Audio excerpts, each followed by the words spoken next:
Mentah perlongan warak sepi ke kubur. Ngin bentah. Kajing manjur jong ke Saudi Arabia berke Iran. Ka penduk tiak penduk dam yu trom. Tong ni ngam. Kajing penbit thema jong ke Saudi Arabia berke Iran. Kala penko iki an jong Donald Trump. Ka Iran berke Saudi Arabia ki teli hapdeng kajing kran halor ka nuklear program jong Iran. Bat jong ka Amerika. Ka Iran ke pring sobhayu Defense Minister Prince Khalid bin Salman ha kajing wan jong u sya Iran ha ka khanyo tarik April. Kabastona kalong bau Khalid ura e kashiti no King Salman show Supreme Leader jong Iran. Kajubab jong Ayatollah Khamenei syaka shiti jong im ka Saudi Arabia ka khamshan jing mutishu.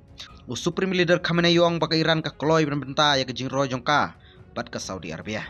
Kajing terwa jong ka Iran ka Saudi Arabia ka bakendet ya ka Amerika kalong.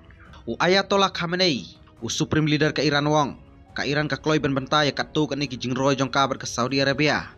Ngingej baka jingadai hapneng ka Islamic Republic of Iran berka Saudi Arabia kan mentoy na kamenta baro artiligiri ka khambha shishu ya ki himmen ki para hakari banya trilang bat banya rap markelang banya ka basyania hakiwe ka jingpani ya ki jingadai hapneng ki artiligiri kindon kinong shun tang bai ya kini kinong shun dei ban rading khong bat ngi kloy ban le yakni ong Ayatollah Khamenei u Supreme Leader ka Iran u Defense Minister ka Saudi Arabia u Prince Khalid Pensawa ka sur support ka baklan na kamta ka jingate hapning kini ka artiligiri.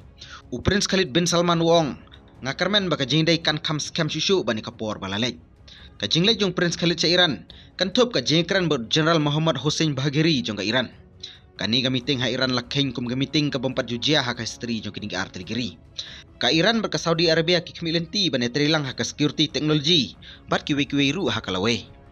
Kani ka jingtmu benta jong ka Iran ber ka Saudi Arabia kawe kala pelong ka sarkar Donald Trump bakin nom ya thiayo damshu kani kawan katba ka jingle jong ka Amerika pa ka Iran bakin hap ya manjor ki an ki kanun halor ka nuclear program ka Iran ka pansya ba ka uranium enrichment kadai ka bomla ban penkala hadin bo nong mikmat jong Trump ukun tu ban sange اونچه که مسلمه غنیسازی ایران یک امر واقعی پذیرفته شده و حقیقی هست و ما در برای اعتمادسازی نسبت به نگرانی‌های احتمالی آمادگی داریم ولی اصل موضوع غنیسازی قابل مذاکره است. مختلفی رو از طرف مقامات آمریکایی شنیدیم بعضاً مواضع متضادی رو و این اصلاً به نظر من کمک کننده به روند